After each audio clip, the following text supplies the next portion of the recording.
What's going on, guys? Just a quick little update. Looks like President Trump said that he's going to nominate Stephen Miran, current chair of the President Council of Economic Advisor, to the Federal Reserve Board of Governors. He's going to be replacing someone that is leaving the term early and to fulfill that term just for a few months. But I wanted you guys to have an understanding of what exactly was going to go on. One story we've been following that's breaking to tell you about: President Trump posted he's made a decision on that vacancy on the Federal Reserve's Board of Governors. Let's get straight to our Fed correspondent, Jennifer Schomburger, for the latest. January 31st. Josh, President Trump has nominated Council of Economic Advisors Chairman Stephen Miran to replace outgoing Fed Governor Adriana Kugler on the Federal Reserve Board of Governors.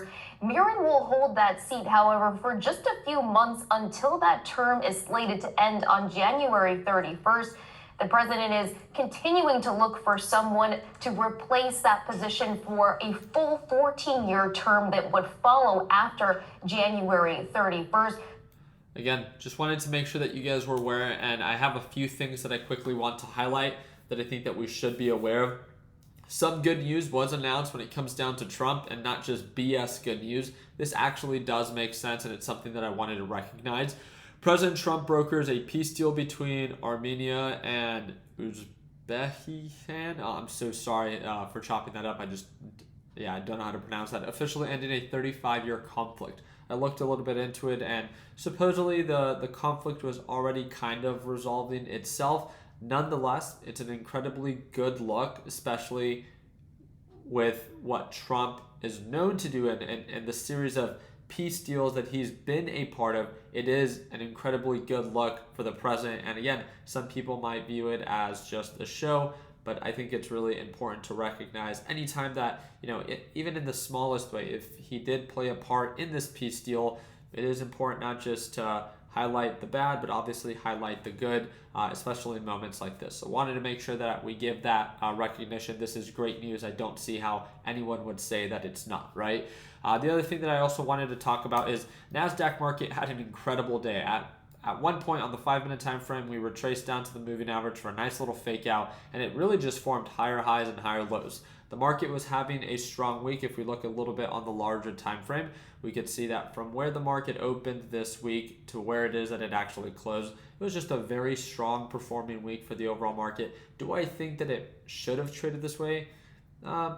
No, right? I don't think economic data that came out necessarily supported it. But with that being said, markets are bullish, right? Markets are irrational. They're finding any and every reason to try to recover. And I think it's important to not just acknowledge that they are bullish, but they can even push higher. You guys know that I want the markets to pull back. I have no reason to try to talk about markets can push up higher. You guys know that I still do believe markets are incredibly inflated, overbought, and I think that we're in this little AI bubble. Nonetheless, it's very important to recognize that, yes, even at these overbought levels, we can push up higher. Now, let me explain.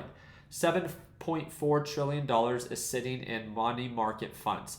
A lot of these things are known as CDs, treasury bonds, just safer forms of investments, where if this money were to be pulled out and invested into the market, it can cause markets to push up even higher. This is 7.4 trillion, not billion, trillion. This would move markets. Now, what could cause that trigger to shift from something, let's say like treasury bonds? It's a safer form of investment, and CDs, and encourage these people that are taking that safer route to invest into the stock market, right?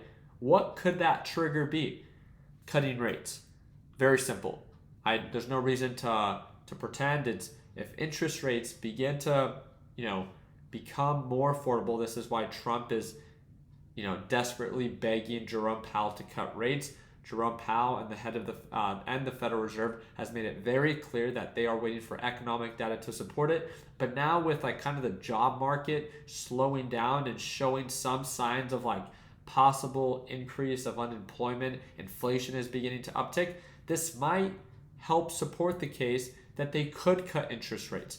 As of right now, according to this Fed rate monitor tool, there's an 86% probability in the next Fed meeting, September 17th, that they are expected to cut rates. I want to remind you that this always changes based off of more economic data that present itself. If Jerome Powell or any of the Fed committee begins to be a little bit more outspoken, this will adjust. There are many times that this showed 90%, and then by the time that we actually got to that Fed meeting, it went down to like 2% or 3%. So again, as of right now, there's a very high probability, according to the Fed Rate Monitor tool, that the Federal Reserve is going to cut. And if they continue to cut, therefore, they make it more enticing, more attractive for the people that are heavily invested in money market funds, and they can bring that money over into the stock market. That would be, in my opinion, be a trigger that markets could then rally for longer. Once the signal is given by the Federal Reserve of, hey, we're cutting rates and we're going to cut rates aggressively,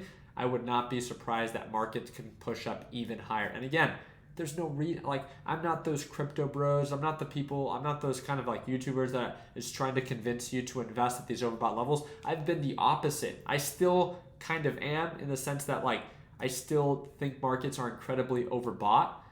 I mean, this is one thing that I want to share with you guys. Palantir just hit 96 on the monthly RSI, on track for its 4th green month out of the last 15. Isn't that crazy? Again, these things are screaming overbought, but guess what?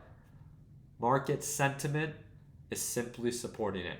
And that's the thing. It's like, I love talking the crap, but you guys know that I always like to be level-headed. I like to talk about the good, and I definitely don't mind talking about the bad. So I wanted to share that with you guys of, yes, markets are overbought. There's not many deals that are currently presenting themselves, but markets can push up even higher if the Federal Reserve begins to aggressively cut rates.